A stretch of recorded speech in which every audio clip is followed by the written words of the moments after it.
pun jomplang tuh perjuangan. Detik-detik mau melahirkan, Bu, luar biasa. Perut sakit, mules, penyakit 1000 jadi 1. Ya Allah, dicari suaminya. Aduh bang, ya Allah bang.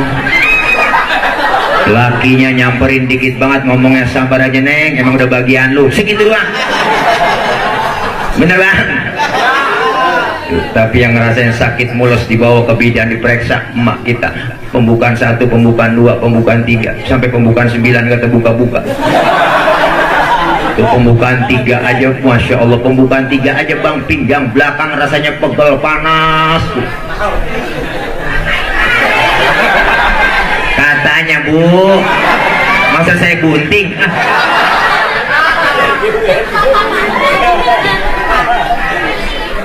Keluar anak brol, lahir emak kita ngelahirin. Pilihan cuma 2 kalau nggak hidup. Brol anak keluar, emak masih sakit, emak masih perih, berlumur darah. Emak kita ngomong sambil ngerintih, alhamdulillah anak gua selamat. Bener Bu? Nggak ada ibu-ibu abis ngelahirin marah-marah. Pas anaknya keluar tunjuk-tunjuk, gara-gara lu sialan. Emak mah sayang, langsung dimandiin, dibedong, ditimang, dikudang, dicanyiin sama emak. Anak raja, anak raja, anak raja, anak raja. Padahal bapaknya tukang ojek. Ya, biar kata bapak tukang ojek tetap ngudangnya anak raja Bu ya. Anak raja, anak raja, anak raja, anak raja. Raja apa? Raja ojek. Tuh emak saya. Makanya ibu lebih dekat sama anak. Yang lebih sayang sama anak emak. Nyuapin anak makan, anak belum mangap, emaknya udah mangap dulu. Aneh-aneh, sayang. Makanya bang, ibu-ibu kondangan tuh selalu bawa tas kecil. Tuh ada fungsinya. Ada kue talam nganggur comot masukin, ada kue pepe buntel, ada pisang masukin. Buat siapa? Anak. Gak ada bapak-bapak kondangan kali ngantongin sampai. Buat bawa pisang itu kagak. Bapak-bapak mah kondangan emang udah bawa pisang dari rumah ya.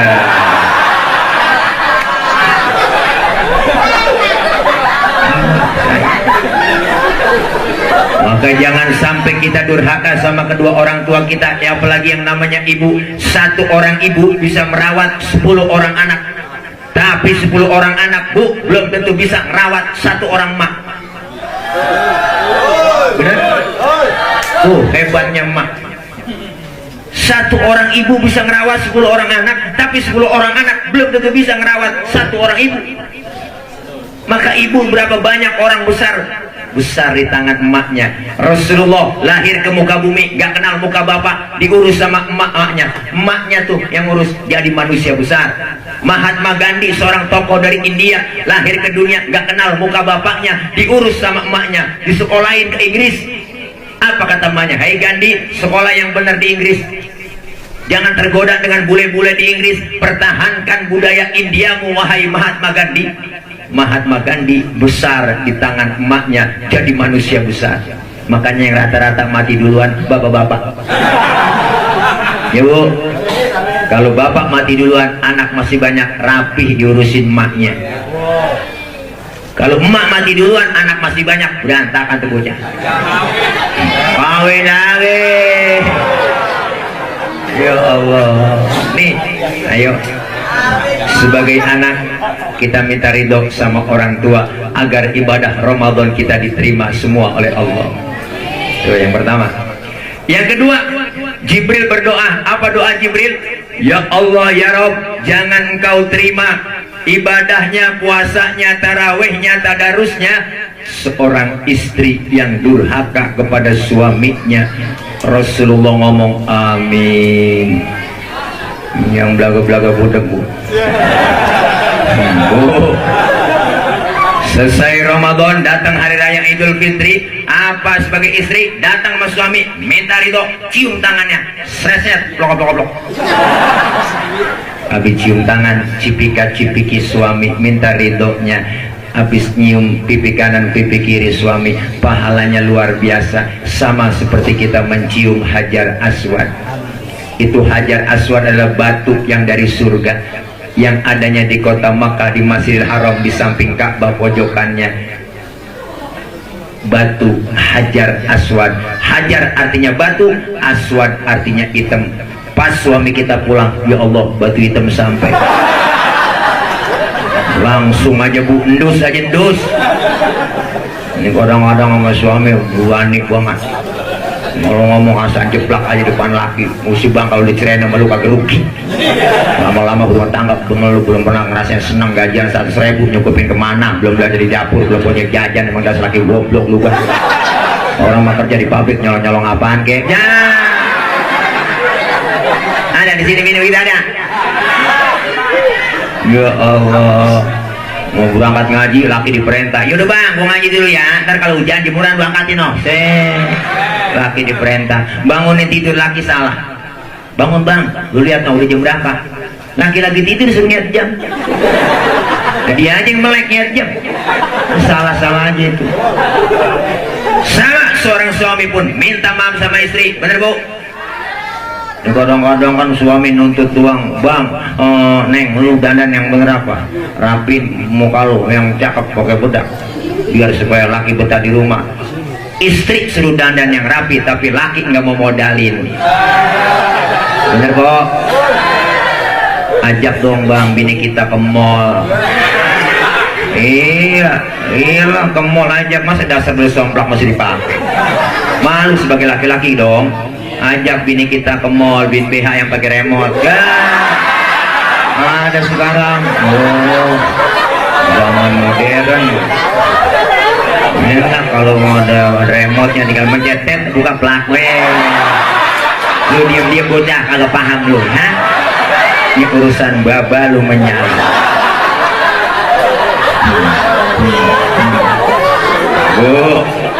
Bu, ya Allah, ayo ibadah kita biar diterima Ramadan, kita saling memaafkan antara istri dan suami. Yang ketiga, Jibril berdoa apa? Ya Allah ya Rob, jangan kau terima ibadahnya, puasanya, tarawehnya, tadarusnya seseorang yang memutuskan tali silaturahim. Rasul doa begitu, Jibril doa begitu, Rasul mengaminkan, amin. Inilah makna halal bihalal. Ramadan kita sebulan dididik, kita puasa, kita tarawih, tadarus, qiyamul lail, semua ibadah semuanya kita buat Allah di bulan Ramadan. Tapi ada sesama kita selesai Ramadan, ada dosa sesama kita, sesama manusia. Yang namanya hidup bermasyarakat pasti banyak salah dan dosa. Ada yang disengaja, nggak disengaja, yang kecil, yang besar. Maka dengan kita berhalal bihalal malam ini, bermusafahah dengan halal bihalal, kita tingkatkan ukhuwah Islamiyah. Kita tingkatkan. Saya yakin yang bikin baliho ini tukang bangunan. Kita tingkatkan. Mau berapa tingkat maunya?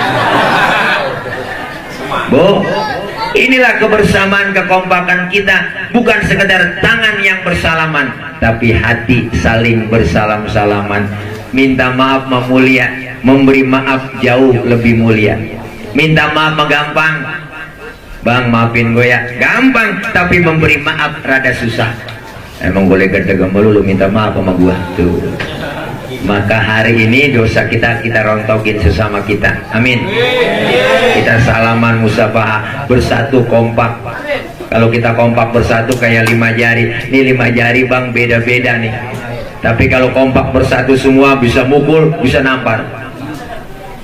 Ada simbol dalam masyarakat kita. Jempol, simbolnya pejabat. Siapa? RT, RW, lurah, camat, bupati, wali kota, gubernur, menteri, presiden. Jempol simbolnya. Kerjaan kalau sudah dijempolin pemerintah, cakep, diginiin nyungsep. Udah ada pejabat kita yang peduli dengan lingkungan dan masyarakat. Yang ini namanya telunjuk. Siapa telunjuk? Simbol orang kaya. Orang kaya kalau udah kena nunjuk rapi semua bu. Bang musolanya bangun di pojokan sana bang. Itu kalau orang kaya yang nunjuk rapi musola. Coba-coba yang miskin nunjuk-nunjuk sembarangan. Loh ditekuk orang agak model lu. Orang kaya mah beda bang, duduk aja bareng, nilai duduk. Orang kaya bareng sama teman-temannya. Terus orang kaya kentut. Temennya ngomong sebelah, waduh bapak sehat. Sehat bapak. orang kaya. Coba yang miskin kentut sembarangan, apa sih kata yang kita bang? Setan lu, bangke lu ya. Yang punya adab bener lu ya. Suruh pindah ke pinggir kali, disuruh pindah ke pinggir kali. Maka tunjuk orang kaya rada manjur. Yang ini jari tengah, siapa jari tengah? Simbol ulama, TNI, Polri adanya di tengah. Kenapa di tengah? Netral, ke kiri enggak, kanan enggak. Yang ini jari manis, siapa jari manis? Simbol anak muda, masa muda, masa yang paling manis. Maka simbolnya jari manis. Biar buntung, tetap namanya jari manis. Yang ini kelingking, siapa kelingking bang? Kelingking simbol kaum perempuan. Kelingking dia. Ini biar kecil antem. Dan macam-macam sama kelingking. Kemana aja masuk ini? Oh, fleksibel ini, ke hidung masuk, ke kuping masuk. Dari kampung saya bu, ngecek ayam nelor apa kagak? Sodok pakai kelingking. Nggak mungkin pakai jempol, boros. Sian bola ayam ledes. Makanya kalau lima-limanya kompak bersatu dalam masyarakat kita enak. Ada pejabatnya, orang kayanya, ulama, TNI, Polri-nya, ada anak mudanya, kaum perempuannya bersatu. Hati-hati, kelemahan ada dalam 5 jari ini. Apa usah kelemahannya? Kelingking kalau sweet ketemu jempol, kalah jempol. Jempol apaan bu? Pejabat. Kelingking perempuan. Jabatan kadang sering tunduk gara-gara perempuan. Kekuasaan sering jatuh gara-gara perempuan. Buktinya mana? Siapa yang dorong-dorong Nabi Adam makan buah khuldi di sorga? Kelingking. Ibu Hawa yang rayung-rayu. Kata Ibu Hawa, ayo dong ayang beb, buah khuldi yang mam dong, mam tayang tuapin. Akhirnya Nabi Adam kerayu-rayu, makan juga tuh buah khuldi. Buah khuldinya nyangkut di tenggorokan. Maka laki-laki ada jendolannya di leher. Kalau nggak percaya bu, ntar pulang pegang leher suami kita. Tanya pelan-pelan, bisikin, bang ini buah khuldi ya. Tapi Ibu Hawa makan buah khuldi nggak nyangkut di leher, langsung nyangkutnya di dada. Alhamdulillah, bersyukur bu nyangkut di dada. Coba kalau nyangkut di dengkul, ribet lah. Anak nangis minta teteh, ngangkat dengkul, ini, wah ribet lah. Ibu nyampe di dada, buah khuldinya terbelah 2. Alhamdulillah, bersyukur terbelah 2. Kalau 1 doang di dada gak kayak tumor. Tuh hati-hati sama kelingking, jempol aja kalah. Hati-hati sama kelingking, jempol aja kalah. Cuma kelingking kalau sweet ketemu tunjuk baru kalah dia. Kenapa? Tunjuk kan tadi orang kaya. Perempuan biasanya niat duit udah teklok aja, kira-kira begitu bang. Emang begitu, udah bawaan dari sono. Udah kodratnya perempuan lahir ke dunia bawaannya 3, cemburuan, emosian, mata duitan. Cemburunya bisa hilang karena dia ngaji, ada ustadzahnya. Emosinya bisa hilang, ada gurunya yang ngajarin. Yang kagak hilang, mata duitan. Maka nyari bini yang bisa nyari duit. Duit udah kita umpetin di mana aja, ketemu dia cari. Itulah bini yang bisa nyari duit. Itu apa nih bang, di sini selipin duit sial. Kok duit sial? Iyalah, gue umpetin masih ketahuan sama lo. Ayo bang, kita pengen kebersamaan, kekompakan. Kalau kita kompak bersatu, insya Allah kampung kita aman. Iya. Bahkan Al-Imam Ghazali berpesan, kun kalyadain wala takun kal udunain. Umat Islam harus seperti 2 tangan, jangan seperti 2 kuping. Nih kuping kanan kiri bang, nggak akur. Makanya lebaran nggak pernah ketemu. Kuping kanan budek, kiri anteng aja dia mah. Tapi lihat tangan kanan dengan tangan kiri berbeda, tapi kompak, akur, nggak pernah ribut. Mana buktinya? Tangan kiri gatel, kanan nggak pakai diundang, datang garukin. Nggak mungkin tangan kiri gatel, kanan ngomel, mampus tuh garuk sendiri. Kan? Tangan kanan gatel, kiri nggak pakai dibilangin, datang garukin. Dua-duanya gatel, kompak main garuk-garukan. Hidup dalam bermasyarakat kudu begitu. Tetangga lagi ada yang sakit, jangan pakai diundang, tengokin. Tetangga ada yang meninggal dunia, jangan pakai dibilangin, datengin takziah. Ini kadang-kadang tetangga lagi sekarat, rapat dulu. Partainya apa itu dia? Wah, keburu mati orang. Nih, kenapa kita pengen kayak dua tangan? Tangan kanan kerjanya cakep-cakep, tapi yang kiri nggak iri. Yang kanan salaman tangan kanan, tanda tangan tangan kanan, mau makan tangan kanan, nerima duit tangan kanan. Tapi yang kiri nggak pernah iri, Bu. Yang kiri mah sadar dia.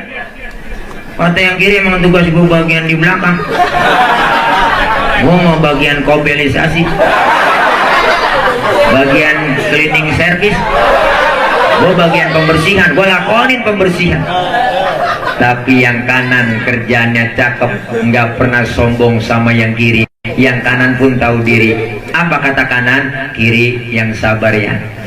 Walaupun yang terima duit gue, ntar gue ke mall, gue beliin jam tangan, kan yang make elu. Bener Bu? Beda tapi akur. Kerjasamanya kanan kiri kompak. Kapan kita jalan lenggang? Tangan kanan maju ke depan, kiri ngalah, mundur ke belakang. Kiri ke depan, kanan gantian. Iya dah, gua ngalah ke belakang. Coba lagi jalan kanan kiri gak ada yang ngalah, Bang. Jalan begini gitu ada. Itu namanya statis, jumud, beku, nggak pernah maju-maju. Ayo kita pengen kekompakan, kebersamaan. Siapapun kita perlu bantuan orang lain. Jangan kita merasa hebat sendiri, pinter sendiri, kaya sendiri. Apa nanti mati berangkat sendiri? Enggak. Jangan kita merasa hebat. Orang kaya disebut kaya, kenapa? Ada yang miskin kok. Nggak mungkin disebut pejabat kalau nggak ada rakyat. Apa yang kita mesti sombongkan? Hidup enak adanya orang lain. Malam ini saya ngomong begini, kenapa? Karena ada ibu bapak yang dengerin. Ibu bapak menghadap ke panggung, kenapa? Karena ada yang didengerin. Kita nih saling perlu. Bukan berarti penceramah lebih hebat dari jamaah, enggak. Walaupun saya ceramah 3 jam di sini, sampai subuh saya ceramah, cuma yang dengerin nggak ada. Paling kata Pak RT, itu Ustadz udah lama begitu kan PA saya. Ngomong sendiri-sendiri. Hidup enak adanya orang lain. Kerjaan apapun perlu bantuan orang, Bang. Bangun musola berat, perlu banyak bantuan orang. Bangun masjid berat, perlu banyak bantuan orang. Kerjaan yang paling enteng ketawa. Itu kerjaannya yang nggak pakai modal. Itu pun ketawa perlu bantuan orang. Hati-hati kalau udah bisa ketawa sendirian. Wah, perlu dicurigain. Hidup enak adanya orang lain. Artinya apa? Ayo kita kebersamaan, kekompakan. Kalau kita jadi kambing, kita kudu ngembek. Kalau kita jadi ayam, kita kudu kukuruyuk. Kita tahu kapasitas kita masing-masing. Sekarang itu siapa jadi apa udah nggak jelas. Yang ekonom bicara politik, yang politikus bicara ekonom, nggak nyambung. Kambing kukuruyuk agak pantas. Kalau kita kambing, ayo kita ngembek. Kalau jadi ayam, kita kukuruyuk. Masing-masing sesuai kemampuannya. Islam tuh harus punya seperti Habib Rizik, Islam harus punya seperti Kiai Said Agil, Islam harus punya seperti Kiai Arifin Ilham, Islam harus punya seperti Yusuf Mansur, Islam harus punya seperti Haji Roma Irama, Islam harus punya seperti Arifin Ilham. Biar kompak, masing-masing sesuai kemampuannya. Semuanya berjuang. Man a'ana mujahidan faqad jahada. Siapa orang yang membantu orang yang berjuang, hakikatnya dia berjuang juga. Kudu punya senjata kalau berjuang. Apa senjatanya? Macam-macam. Kudu punya silet, golok, pisau, kampak. Tergantung musuh yang kita hadapi. Ustadz, musuh kita akar nangka, kampak maju. Ustadz, musuh kita kumis, silet maju. Jadi ngepas. Ini kadang-kadang terbalik, yang dihadapin kumis, yang maju kampak. Kumis kagak rapi, bibir somplak. Ini kan kita pengen kebersamaan, kita pengen kompak. Udah diajarin lewat mana? Lewat musola, lewat masjid. Lihat di masjid, siapapun masuk masjid copot sendal, buka sepatu, itu aturan. Bener Bu? RT masuk masjid buka sepatu teh. RW masuk masjid copot sepatu. W. Lurah masuk masjid buka sepatu. Rah. Camat masuk masjid buka sepatu. Gubernur masuk masjid copot sepatu. Presiden masuk masjid buka sepatu. Pinter anak-anak. Tuh. Kalau sudah masuk semua ke masjid, jangan pada usil. Orang mau datang dari mana kek? Jangan ngomongin soal suku dalam masjid. Jangan ngomongin soal warna kulit. Warna kulit begini, emang kita pesen? Kita kagak mesen, jangan ribut soal warna kulit. Potongan muka kita begini, kita nggak mesen, jangan ngatain orang. Ya, kadang-kadang usil, ada aja orang, itu orang hidungnya lucu ya, hidung orang dibacain. Orang dia kagak mesen kok. Yang kita kagak pesen, jangan diributin. Lu datang dari mana bang? Gue dari Kidul, ngadep Ngulon. Kan di masjid begitu. Lo dia dari mana? Dia dari Wayan Tantung, ngadep Ngulon. Lu dari mana? Gue dari Kulon, ngadep Kulon juga lu. Semuanya sama di hadapan Allah lewat masjid. Menghadap Allah kiblat yang sama, menyembah Allah Tuhan yang sama, menghadap arah kiblat yang sama, dalam sholat bacaannya sama, gerakannya sama, mengikut cara Rasul yang sama, pun dalam sholat pakai bahasa yang sama. Ini makna bineka tunggal ika, beda tapi satu tujuan. Benar? Kacau sholat bang kalau pakai bahasa masing-masing. Orang Sunda takbir Gusti Allah nu ageng, malaikat ngomong nanaunan silai euy. Orang Padang kencengan lagi Allah nan gadang, malaikat ngomong ranca bana. Rame bu. Yang kesian teman kita dari Ambon, Allah singa ada lawan. Bismillahirrahmanirrahim. Alhamdulillahirrahmanirrahim. Mati lama-lama.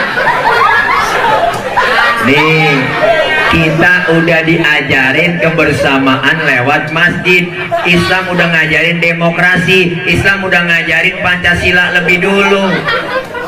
Maka kita berbeda-beda tapi satu tujuan. Jangan bicara soal warna kulit, jangan ngomongin suku. Cinta suku boleh, fanatik suku yang nggak boleh. Cinta suku nggak boleh, tapi fanatik suku nggak boleh. Jangan pakai ngomong, saya nggak mau dengerin ceramah. Emang kenapa? Yang ceramah bukan orang Sunda. Emang Nabi Muhammad orang Ciamis? Ini udah diajarin kita bang. Diajarin apa? Kebersamaan, kekompakan. Orang Betawi nggak boleh ribut sama orang Jawa. Kalau Betawi ribut sama Jawa, kesian kontrakan kosong. Betawi nggak boleh ribut sama orang Sunda. Kalau Betawi ribut sama orang Sunda, kita ribet kreditan panci. Orang Betawi nggak boleh ribut sama orang Batak. Kalau Betawi ribut sama Batak, kita nambal ban sama siapa? Kan Islam diikat dengan tali akidah, kebersamaan, kekompakan. Kalau kita kompak bersatu, insya Allah negeri kita, kampung kita bakal aman. Ya Rabbal. Enak kalau sudah masuk musola semua bu, masuk masjid berjamaah dan sholat. Dalam sholat jamaah ada imam, ada makmum. Makmum siapa aja boleh. Makmum siapa aja boleh. Makmum siapa aja boleh. Ustaz itu dia tukang mabok, boleh nggak jadi makmum? Boleh, tibang makmum. Bacanya nggak fasih Pak Ustaz, boleh jadi makmum. Ketinggalan satu rakaat pun boleh jadi makmum. Kenapa? Dalam ilmu fikih nggak ada bab pemilihan makmum. Benar bu? Yang ada bab pemilihan imam. Imam mau mimpin orang banyak. Kalau imamnya bego, makmumnya geblek, kacau sholat. Dulu kejadian bang, tahun Jebon, ada 4 orang bego sholat di musola. Musolanya udah tua, atasnya pagar banyak tikusnya. Yang satu jadi imam, yang 3 jadi makmum. Pas lagi atahiyat, tikus jatuh di depan imam, gede botak. Profesor tikus yang jatuh. Lantaran kaget nih imam mau ngomong atahiyat, kaget tuh tikus jatuh. Batal gak bu? Batal gak bang? Batal. 2 kalimat berturut-turut di dalam sholat. Selain bacaan sholat, membatalkan sholat. Temennya yang belakang maksudnya bagus, mau negor imam, cuma gak ngerti ilmunya. Orang yang tahu ilmunya, kalau imam salah nyebut subhanallah. Ini mah kagak, dia colek dari belakang. Lagi sembahyang kagak boleh ngomong. Berapa yang batal gua? Udah 2 yang batal. Temennya yang duduk di tengah dia nyikut, lu juga ngomong. Nah, 3 udah yang batal. Yang 1 harusnya dia selamat ini, dia nyaut. Untung gue diem aja. Nah, ini orang PA. Makanya kalau kita milih imam jangan sembarangan. Ada syarat jadi imam. Pertama, syarat jadi imam yang paling alim. Alim apanya? Ilmu agamanya. Ustaz, di kampung saya ada 2 orang alim, bagaimana cara milihnya? Sama-sama alim, dua-duanya jebolan pesantren. Ya udah, kalau sama-sama alim, syarat fikih yang kedua yang fasih bacaannya. Yang fasih, nggak boleh yang nggak fasih. Mohon maaf, yang bindeng, yang swing, minggir dulu.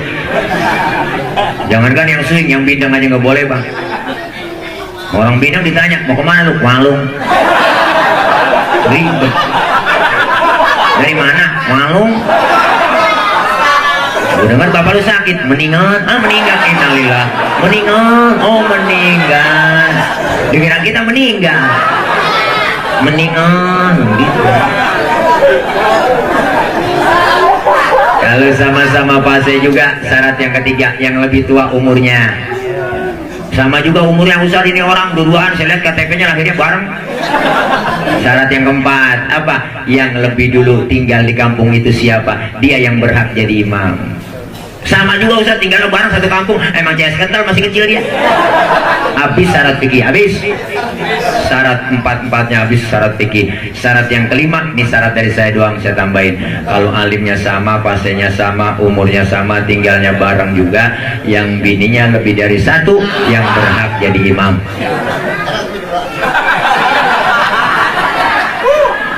Ini syarat dari saya doang kok. Kan kalau bininya 2 dia ada sabaran, yang sabar yang dicari.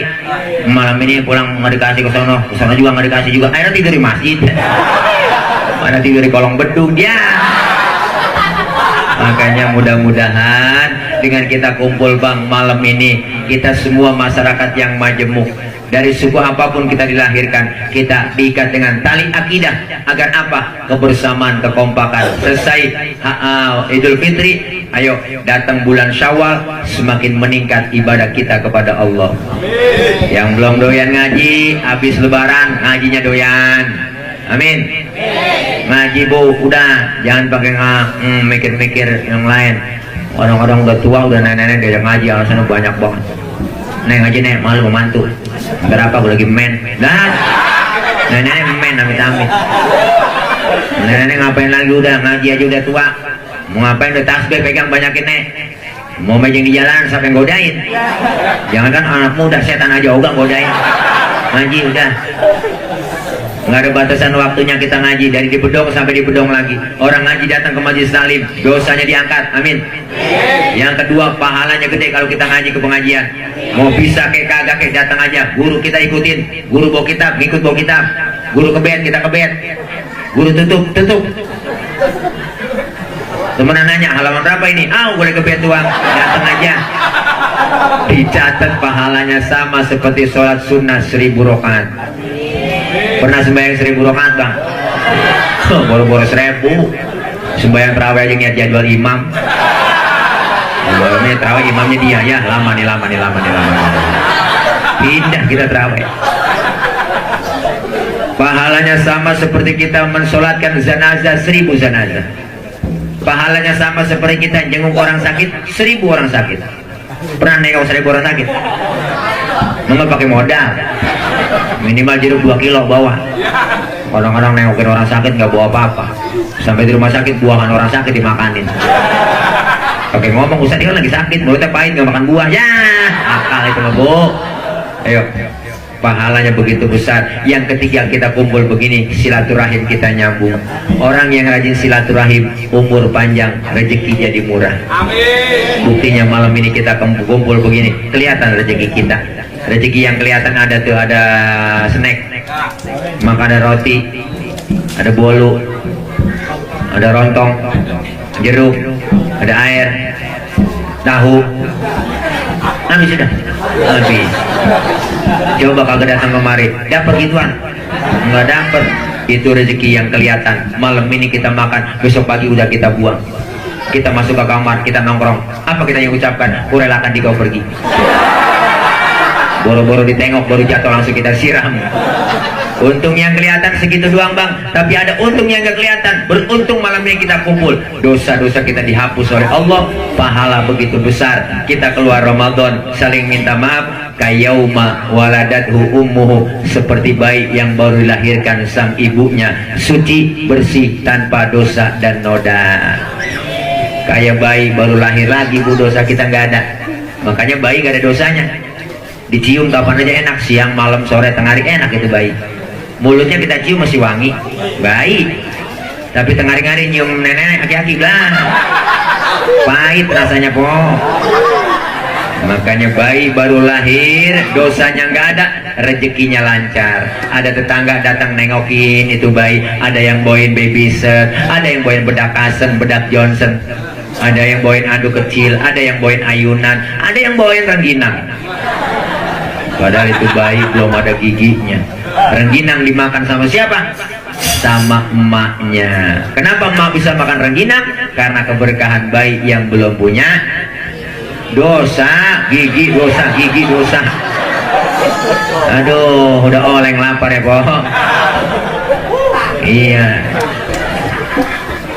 Jangan pada oleng bapak-bapak, diem aja pengomong bapak-bapak. Ya, lagi kepikiran ini Belgia apa Inggris, Belgia apa Inggris gitu. Aduh, jangan lupa besok kita nonton final Piala Dunia. Kroasia melawan Prancis. Mudah-mudahan Kroasia menang. Amin aja. Ayo sama-sama Pak, kebersamaan kekompakan kita hari ini kita buktiin. Selesai Ramadan, dosa-dosa kita diangkat oleh Allah, dosa-dosa kepada Allah dihapus, dosa sesama kita diampuni semuanya dengan kita berhalal bihalal.